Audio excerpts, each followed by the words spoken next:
চীন ভ্রমণে মার্কিন প্রেসিডেন্ট ডোনাল্ড ট্রাম্প কি পেলেন, তার ঝুলিতে কি যুক্ত হলো?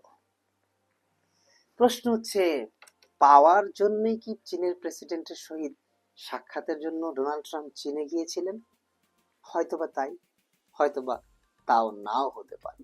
তবে আলোচনা তো করাই যেতে পারে যে আসলে ডোনাল্ড ট্রাম্প কি পেলেন চীনের থেকে এবং কি দিয়ে আসলেন। চীনের প্রেসিডেন্ট তার বক্তব্যে স্পষ্টভাবে বলে দিয়েছেন, তাইওয়ান হচ্ছে তাদের জন্য রেড জোন। তাইওয়ানকে যে কোনো মূল্যে সহযোগিতা করা বন্ধ করার আহ্বান জানিয়েছেন মার্কিন প্রেসিডেন্টের প্রতি। কিন্তু মার্কিনীদের কিন্তু যতটা না সামরিক দিক থেকে চীনের সহিত ঘনিষ্ঠতা বাড়ানোর ইচ্ছা, তার থেকে আরো বেশি ইচ্ছা অর্থনৈতিক এবং ব্যবসা বাণিজ্যের দিকে। চীনের ভ্রমণে মার্কিন প্রেসিডেন্ট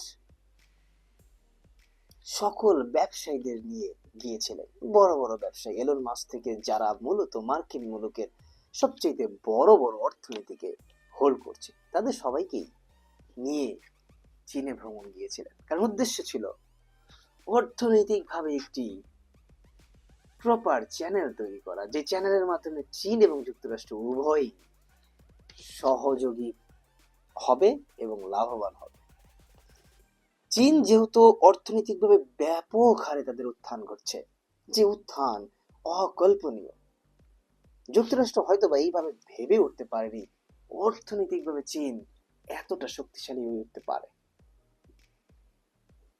ডোনাল্ড ট্রাম্প অনেকভাবেই চীনকে দমিয়ে রাখার চেষ্টা করেছেন, নানাভাবে ট্যারিফ থেকে শুরু করে নানা ধরনের নিষেধাজ্ঞাও দেওয়ার চেষ্টা করেছে, কিন্তু তাতে কোনো কিছুতেই যে কিছু হচ্ছে না এবং হবেও না তা যুক্তরাষ্ট্র বুঝেছে। তাই চীনের সহিত এক ধরনের বাণিজ্য চুক্তি করার জন্য সেই মার্কিন মুলুক থেকে উড়ে চীনে এসেছেন ডোনাল্ড ট্রাম্প। সেই বাণিজ্য চুক্তিগুলো আসলে কতটা ফলপ্রসূ হবে তা নিয়ে আমরা ভবিষ্যতে কথা বলবো। তবে আপাতত ব্যবসা বাণিজ্যের জন্য যে চীনকে প্রয়োজন তা যুক্তরাষ্ট্র খুব ভালোভাবেই বুঝতে পেরেছে। অনেকেই বলার চেষ্টা করেছিলেন হয়তো বা এই সাক্ষাতে ইরান বিষয়ে একটি সমঝোতা বা ইরান বিষয়ে একটি সুরাহা আসতে পারে, কিন্তু বাস্তবিক অর্থে চীন যে শুধুমাত্র অর্থনৈতিক ব্যাপারেই যুক্তরাষ্ট্রের সাথে আগ্রহী, অন্য কোনো বিষয়ে নয়, তা এই ভ্রমণে বোঝা গিয়েছে। অর্থাৎ চীন ইরানের বিষয়ে যে খুব বেশি একটা সহযোগিতা করতে পেরেছে যুক্তরাষ্ট্রকে, তা বলা যাচ্ছে না।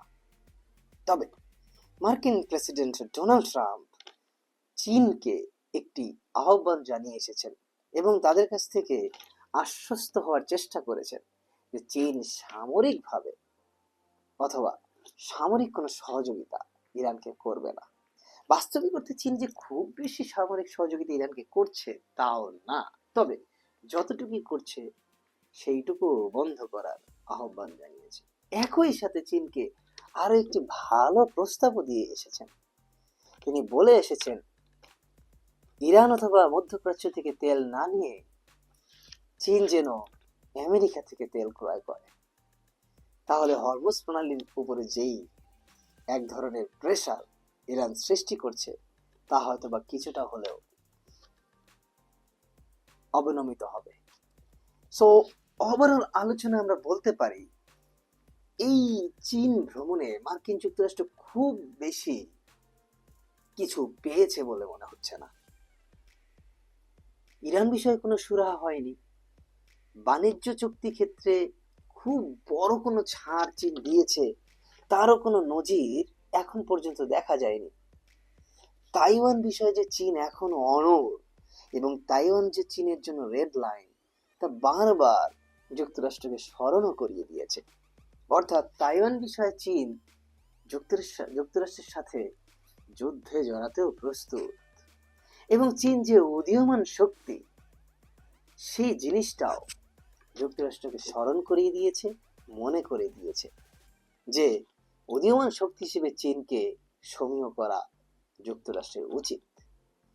সর্বোপরি বলা যায় এই ভ্রমণ মার্কিন যুক্তরাষ্ট্রকে কিছুটা হলে হতাশই করেছে এবং চীন তার নৈতিক অবস্থান থেকে বিন্দুমাত্র সরেনি অথবা নিজেদেরকে খুব বেশি একটা অবস্থান থেকে পরিবর্তন করেনি।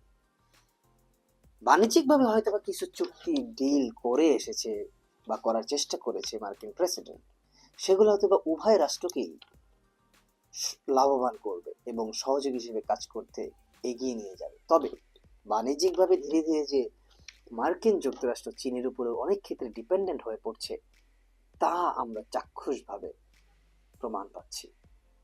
ভবিষ্যৎ বলে দেবে চীনের অবস্থান কেমন হবে, তবে অর্থনৈতিকভাবে যে চীনের উত্থান তা যে ঠেকানো সহজেই সম্ভব হচ্ছে না যুক্তরাষ্ট্রের জন্য, এতটুকু আমরা নিশ্চিত হয়ে গিয়েছি।